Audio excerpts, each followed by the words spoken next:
आज हम लोग एक नए टॉपिक को शुरू करते हैं। That is also part of your pollution. As we know already, we have discussed about various kind of pollution. अलग अलग तरह के पोल्यूशन का डिस्कस हो चुका है, like air pollution, water pollution, soil pollution, बहुत सारे तरह के पोल्यूशन डिस्कस हुए। अब जरा उससे भी आगे बढ़ते हैं, एक और पोल्यूशन जो modern time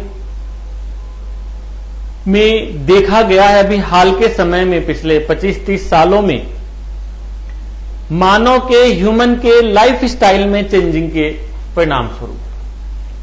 simply it's a resultant of human life style and that is ठोस अपशिष्ट प्रदूषण।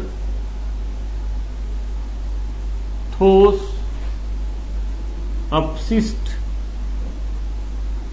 प्रदूषण।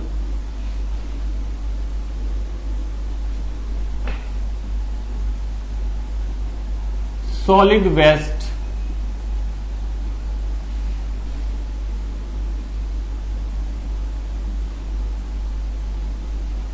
Solid waste pollution. Solid waste pollution को हम कह सकते हैं कि यूज के बाद ऐसे बेकार या निरर्थक पदार्थ जो अब काम के नहीं रहे, आपने यूज किया और वे अब बेकार हो गए, निरर्थक हो गए, there is not any specific kind of use. वे यूज में अब नहीं है, आपने उनको डिस्पोज कर दिया। अपने वे भौतिक गुणों को, ऐसा नहीं कि इन्होंने, आपने यूज किया और अपने भौतिक गुणों को उन्होंने खो दिया, ऐसा भी नहीं है।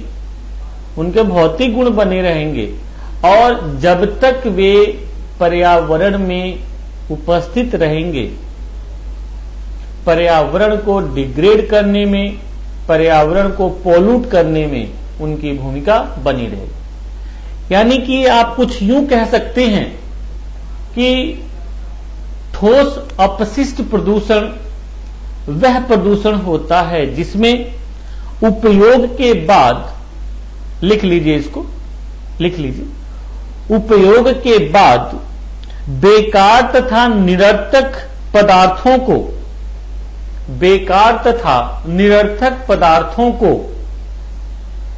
ठोस अपशिष्ट तत्व की संज्ञा, उपयोग के बाद बेकार तथा निरर्थक पदार्थों को ठोस अपशिष्ट तत्व की संज्ञा प्रदान की जाती है। उपयोग के पश्चात इनकी, उपयोग के पश्चात इनकी उपादेयता या उपयोगिता समाप्त तो हो जाती है, परंतु पर्यावरण की मौलिकता को भी समाप्त करने में, पर्यावरण की मौलिकता को भी समाप्त करने में ये सक्षम होते हैं। ठीक है। इनकी खास बात यह है, जैसा मैंने अभी शुरू में कहा, कि ये मॉडर्न टाइम की चीजें हैं। अब आप कहेंगे ऐसे कौन सी चीजें हैं सर? जैसे आप सिंपल देखिए, आजकल आप लोग, मैं देखता हूं विशेष रूप से यूपीएससी के बच्चे, पैक्ड फूड का बड़ा कॉन्सेप्ट कि भाई पिज्जा खाना हमें और फोन करो पिज्जा आएगा। तो पिज्जा या बर्गर कहीं से आएगा तो बकायदा स्पेसिफिक काइंड एक पैक में आएगा ना, कुछ विशेष तरह का एक पैक होगा, उस पैक में वह प्रोडक्ट आएगा। तो आपने तो माल खा लिया और जो पैक हुआ, यानी कि वो जो डब्बा आया है, और आप देखते होंगे कि डब्बा काफी खूबसूरत होता है, बड़ा सा होता है। अब तो वो बेकार गया। उसने ऐसा भी नहीं कि अपना रंग रूप खो दिया, नहीं, वो डब्बा वेज चीज है, पर आपने खाना निकाला, पिज्जा निकाला और बाकी उसके डस्टबिन में डाल दिया, तो वो सॉलिड पड़ा रहा ना।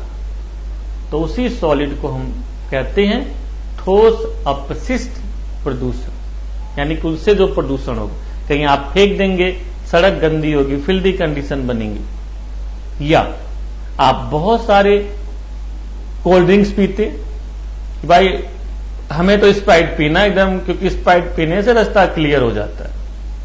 चलिए भाई, आपने स्प्राइट पिया, प्लास्टिक की बोतल वाली ली, 1/2 लीटर की, आपने पिया, पीने के बाद बोतल को फेंक दिया। नगर पालिका वाले आए, बेचारे इकट्ठे किए, वो कहीं ले जाके फेंक रहे हैं, तो प्रदूषण तो हो रहा है। या एक सिंपल और कॉमन आपको दे दूं एग्जांपल, पानी की बोतल पीते हैं आप लोग, बहुत सारी बिस्लरीज की बोतल्स आती, बिस्लरी की बोतल आती है, किनले की आती हैं, बहुत सारी आती हैं। इसको पीने के बाद हम लोग फेंक देते ना। ऐसा नहीं है कि बोतल ने अपना रंग रूप खो दिया, नहीं, there is not any specific kind of physical changing, but no doubt बेकार हुई, आपके लिए बेकार हुई, आपने फेंक दिया, और जहां जहां वो पड़ी रहेगी वह वातावरण को प्रदूषित करेगी। फिर आगे वातावरण के अपीयरेंस को, उसकी कंडीशन को वह डिस्टर्ब करेगी। उसे ही हम लोग कहते हैं ठोस अपशिष्ट प्रदूषण। ठीक है। यह भी है कि वर्तमान समय में धीरे धीरे जनसंख्या बढ़ रही है।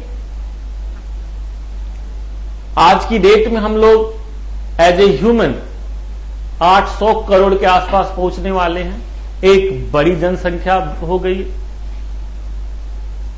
और जितनी ज्यादा जनसंख्या बढ़ रही है, ठोस अपशिष्ट प्रदूषण उतना ही बढ़ रहा है।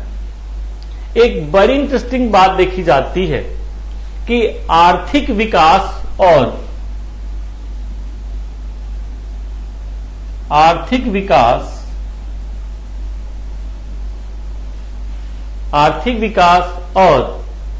ठोस अपशिष्ट प्रदूषक के बीच में समानुपाती संबंध होता है। एक खास बात होती है।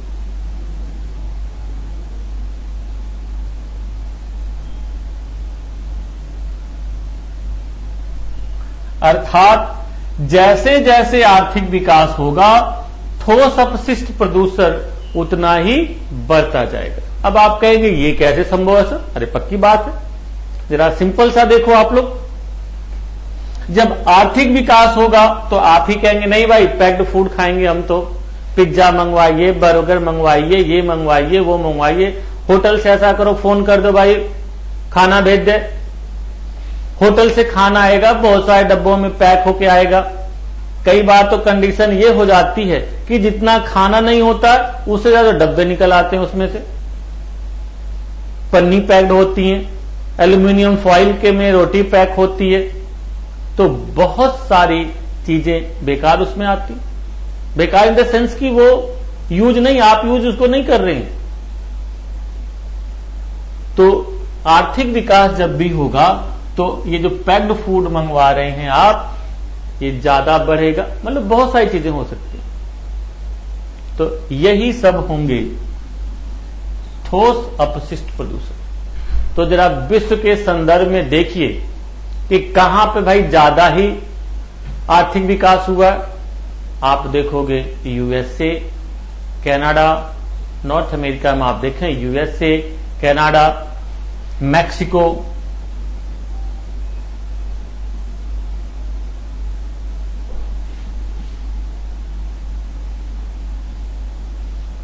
विशेष रूप से यूरोपियन कंट्री, यूरोजोन कह सकते हैं आप लोग, Japan, South Korea, Australia, Singapore, इन सभी क्षेत्रों में आर्थिक विकास हुए। परिणाम यह हो रहा है कि यहां पर सॉलिड वेस्ट की स्थिति भी ज्यादा बढ़ गई है। यानी कि ठोस अपशिष्ट पदार्थ भी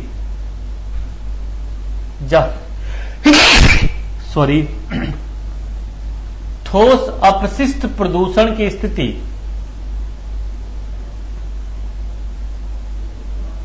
बहुत ज्यादा बढ़ गई है, क्योंकि इन देशों में एक बड़ा सिंपल सा कॉन्सेप्ट होता जा रहा है, यूज एंड थ्रो। कि अरे भाई चम्मच धोने की क्या जरूरत है, डिस्पोजल्स में खाना चाहिए, चम्मच धोएंगे हाइजीनिक होगा कि नहीं होगा, ऐसा करो सीधे अपना पैक्ड चम्मच लो, चम्मच से खाओ, थाली में हम खाएंगे धोनी पड़ेगी, ये है वो है, ऐसा डिस्पोजल थाली लाओ। तो अब जो कॉन्सेप्ट आ रहा है डिस्पोजल्स का आ रहा है, और परिणाम ये हो रहा है यूज एंड थ्रो की प्रवृत्ति बढ़ रही है। ठीक है, तो अब तक इंटरेस्टिंग बात यह स्थिति इन देशों में भी थी, अब धीरे धीरे मैं देख रहा हूं भारत में भी बढ़ रही, इंडिया में भी बढ़ती जा रही है।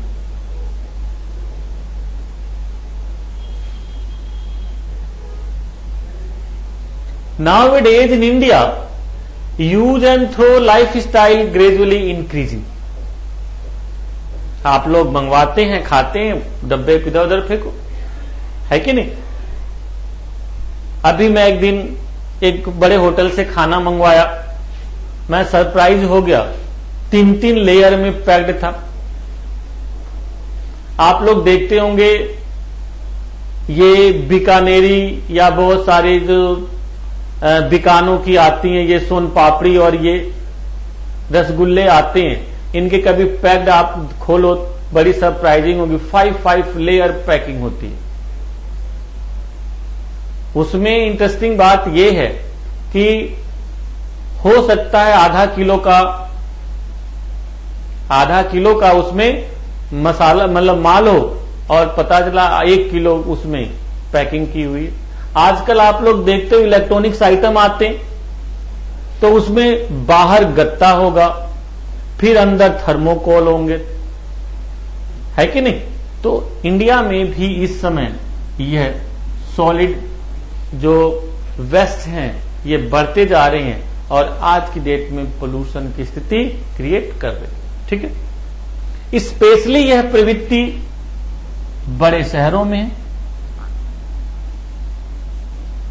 दिल्ली, मुंबई, चेन्नई, बेंगलुरु,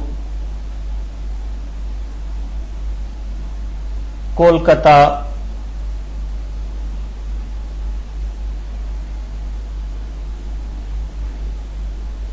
विशाखापट्टनम, हैदराबाद, त्रिवेंद्रपुरम, मंगलुरु, नागपुर, अनेक बड़े शहर हैं जहां पर सॉलिड वेस्ट ज्यादा ही बहुत ज्यादा निकलते हैं। ठीक है, और यहां के नगर पालिका को बड़ी समस्या का सामना करना पड़ रहा है कि इनको डिस्पोज कैसे किया जाए, क्योंकि इनकी वैरायटी भी बहुत ज्यादा होती है, इनकी वैरायटी भी बहुत ज्यादा होती है, ये खास बात देखी जाती है। ये अलग अलग तरह के होते हैं,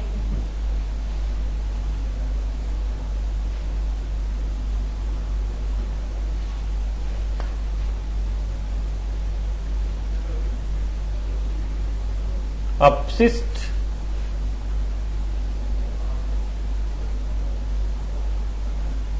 पदार्थ,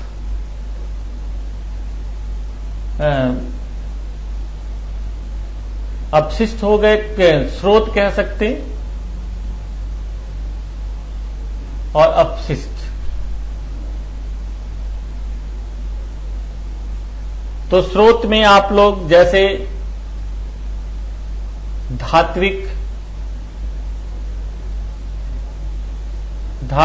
ठोस अपशिष्ट, कांच, आप लोग देखते होंगे कांच को हम लोग फेंक देते हैं, डिब्बे, बोतल, कपड़ा, रबड़,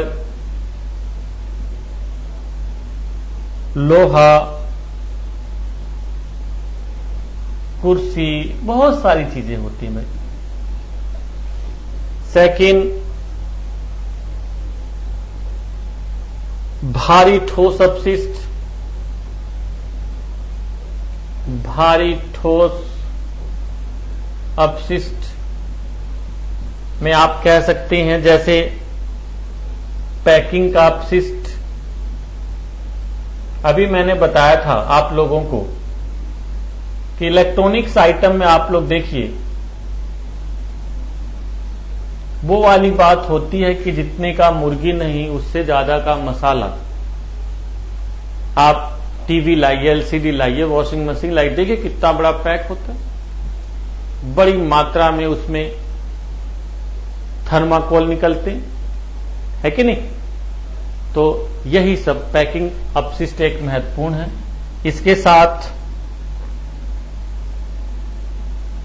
विशेष रूप से लकड़ी, चमड़ा आदि बहुत सारे नंबर ऑफ। नंबर 3, मृत जीव, डेड जो एनिमल्स होते हैं, विशेष रूप से देखोगे कई बार कुत्ता, बिल्ली, बैल, भैंस, ये मर जाते हैं तो इनके डिस्पोज एक बड़ी समस्या देखी जाती है, ठीक है। या फिर कृषिजन्य अपशिष्ट,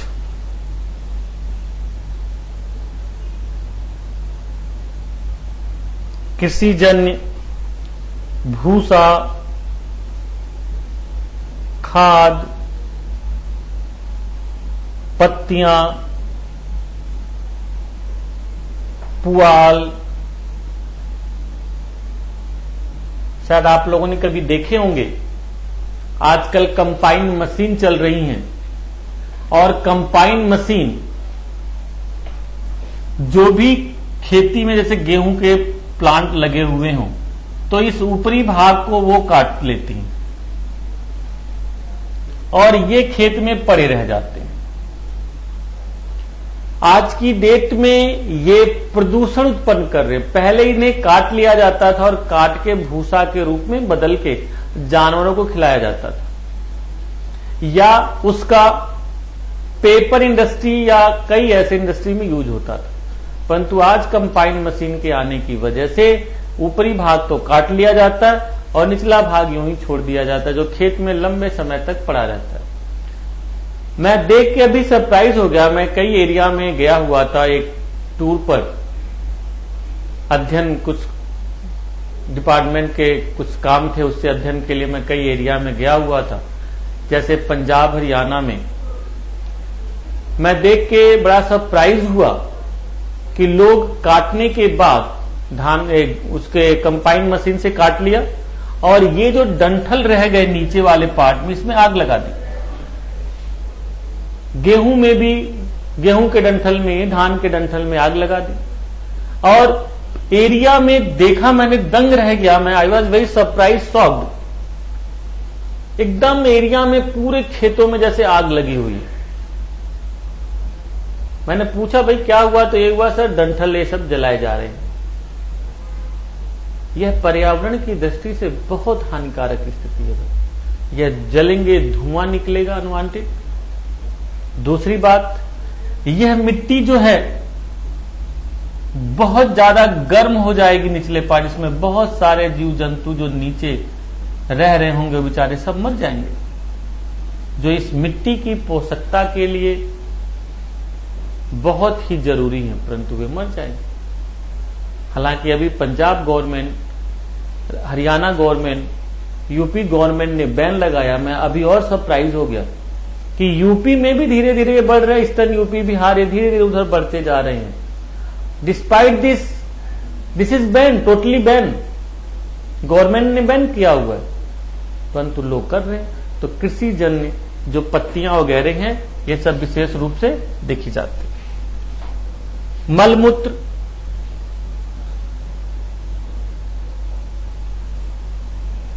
मलमूत्र विशेष रूप से शहरी एवं ग्रामीण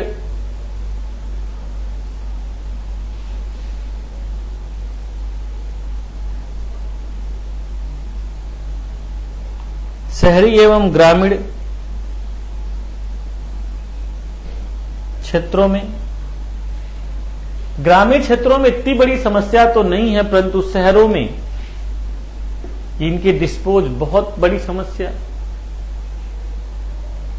सीवेज के द्वारा इन्हें बहाया जाता है और यही जाके आगे नदियों में मिलते हैं और सॉलिड पॉल्यूशन के रूप में वहां पर व्याप्त रहते हैं। या इसी तरह से आप लोगों ने औद्योगिक कचरे सुने होंगे।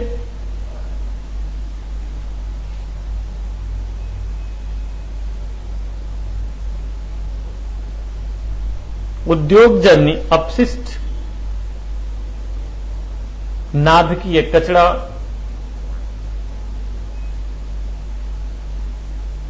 ये बहुत बड़ी समस्या, बहुत बड़ी मात्रा में सॉलिड निकलते हैं।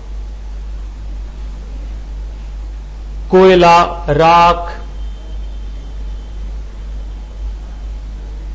शायद आप लोगों को पता हो आज की डेट में एनटीपीसीज इतना ज्यादा सॉलिड निकाल रही हैं, राख इतनी ज्यादा निकलती है जो सॉलिड वेस्टेज कि उनके निपटान की, उनके डिस्पोजल्स की बड़ी प्रॉब्लम हो गई।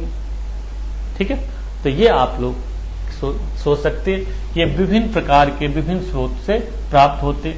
इसी तरह से मकान वगैरह जो टूटते हैं, पुराने मकान टूटते हैं, उनके कचरे, वेस्टेज, टूटी फूटी ईंट, ये सब पड़ी रहती हैं, ये सब भी इसी के अंतर्गत आती हैं।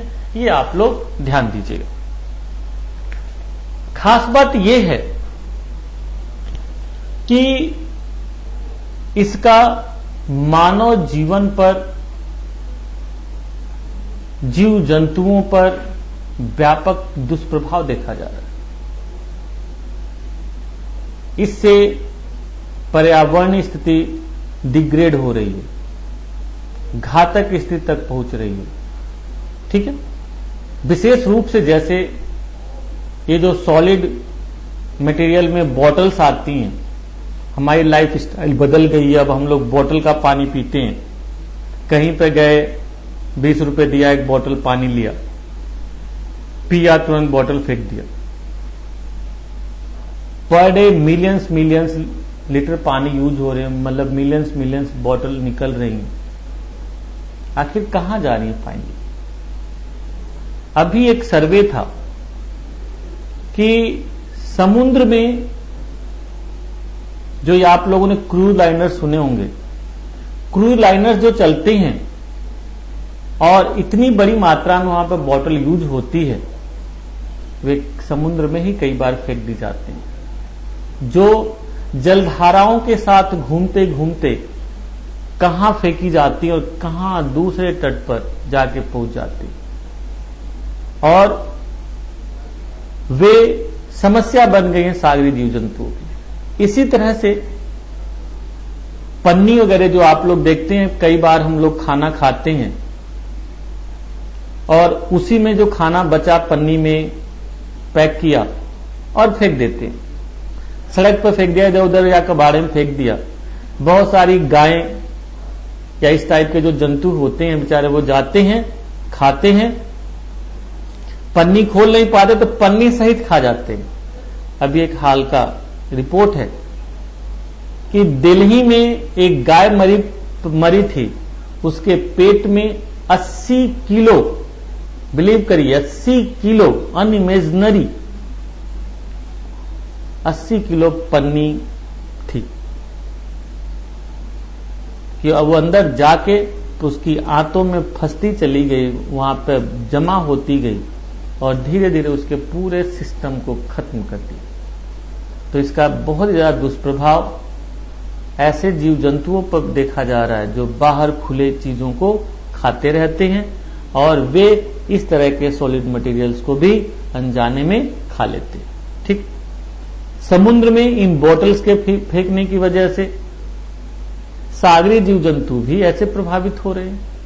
ठीक है, तो इस तरह से बहुत सारी चीजें देखी जा रही। आज की डेट में इनका निपटान एक बड़ी समस्या है, तो इनके निपटान के लिए कई सारे प्रणाली हैं, उन पर काम किए जा रहे हैं।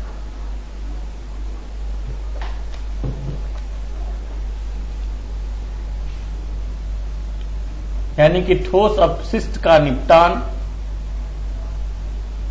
इनका निपटान कई तरह से किया जा रहा है, जैसे पुनर्चक्रण, रिसाइक्लिंग,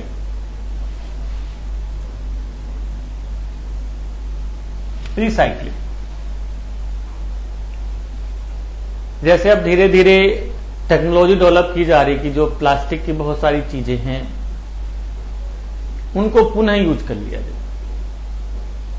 ठीक है, कुछ विशेष किस्म की प्लास्टिक जो होती हैं वह दोबारा यूज होती हैं, या पेपर जो होते हैं वे पुनः यूज हो जाते हैं। ठीक है, जैसे आप लोगों ने शायद पढ़ा हो, जो बहुत सारे प्लास्टिक यूज फेंकी जाती हैं उनको पुनः यूज करके जूते चप्पल निम्न स्तर के, मतलब ऐसे तो क्वालिटी उनकी घटिया होती है, परंतु पुनः वे जूते चप्पल बनाने के काम आ जाते हैं। ठीक है, तो पुनर्चक्रण की प्रणाली डेवलप करना बहुत जरूरी है। ठीक है, सेकंड, अपशिष्टों को निपटाना,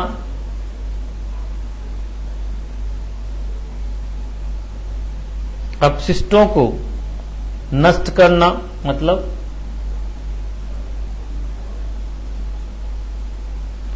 नष्ट करने के क्रम में, मतलब कि उनको जला देना। ठीक है, उनको इस तरह से जलाया जाए कि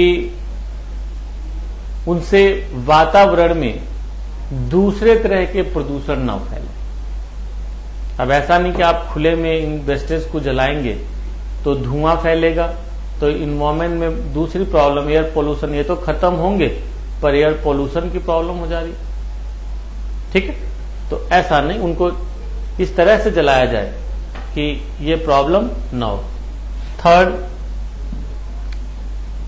कंपोस्टिंग,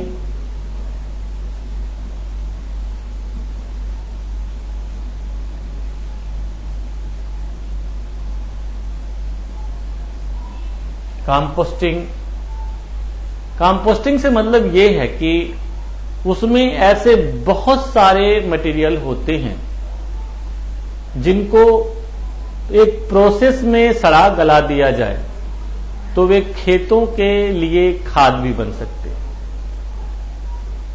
जैसे फलों के छिलके हुए, या मान लो खाना ही बहुत सारे वेस्टेज निकलते हैं, उनको सड़ा गला दिया जाए इस तरह से, तो वे खाद के रूप में काम आ सकते। इस तरह का प्रयास दिल्ली में शुरू हुआ है, अनेक बड़े शहरों में, तिरुवनंतपुरम में शुरू हुआ, अन्य कई बड़े शहरों में सरकार इस दिशा में कार्यरत दिख रही है। ठीक है, नेक्स्ट नंबर 4, दबाना, लैंडफिल्स,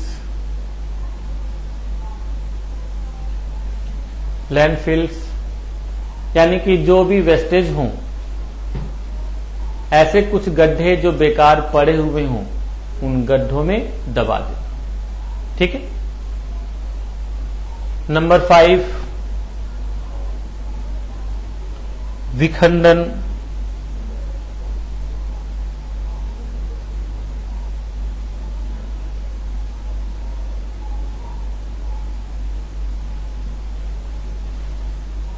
विखंडन मतलब उनको अलग अलग तरह से, इस तरह से प्रक्रिया में करना कि वो अलग अलग तरह से टूट जाए, और उन सभी को हम लोग उनको एज ए विभिन्न रूपों में यूज कर सके। ठीक है, अलग अलग छांट लिया जाए और छानने के बाद उनको अलग अलग तरह से यूज किया जाए। तो ऐसे बहुत सारे माध्यम हैं जिनके द्वारा इन सभी चीजों को हम लोग कर सकते हैं और इनका निपटान बहुत ही आवश्यक है, क्योंकि ये जहां पर पड़े रहते हैं तो सतही जल को प्रदूषित करते हैं, भूगर्भीय धीरे धीरे भूगर्भीय जल को भी प्रदूषित करते हैं, मिट्टी की उर्वरता को प्रभावित करते हैं। ठीक है, तो इस तरह से इसको हमें जरूर निपटान बहुत ही जरूरी होता है। ठीक है, तो ये हुआ ठोस अपशिष्ट प्रदूषण। ठीक, ओके, बाय।